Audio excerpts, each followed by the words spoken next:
Okay, let's talk about something that's just a fundamental part of modern life, the 40-hour workweek. But what if it's more than just a schedule?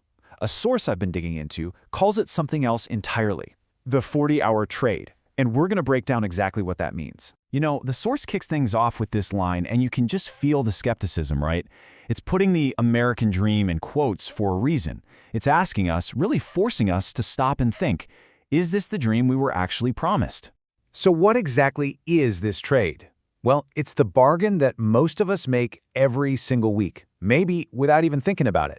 You give up 40 hours of your life, your time, your energy, your focus, and in return, you get a paycheck. And here's where the paradox really hits home. The promise is a good one. You do this to provide for your family.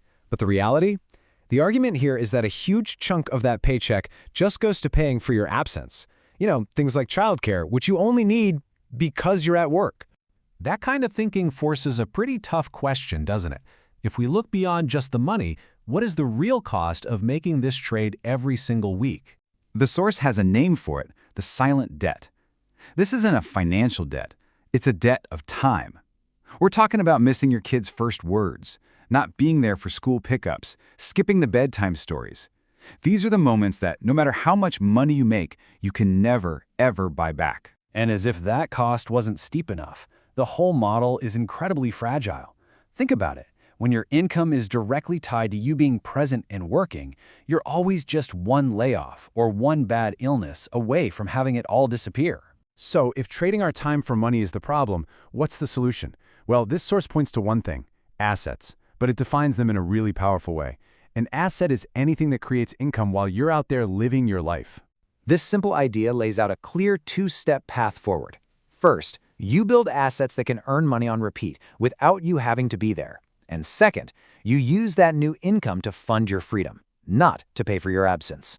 And we're not just talking about traditional assets, like buying property. The source makes a huge point about modern digital assets. These are things that can have incredibly high profit margins and, get this, can often be managed entirely from your phone. So when you put all these pieces together, the trade, this idea of a silent debt, and this potential new path to freedom, it all really boils down to one final, very personal question. And you really have to ask yourself about your own 40-hour trade. Are you trading your time just for money, or are you trading it for a life? It's definitely a question worth thinking about.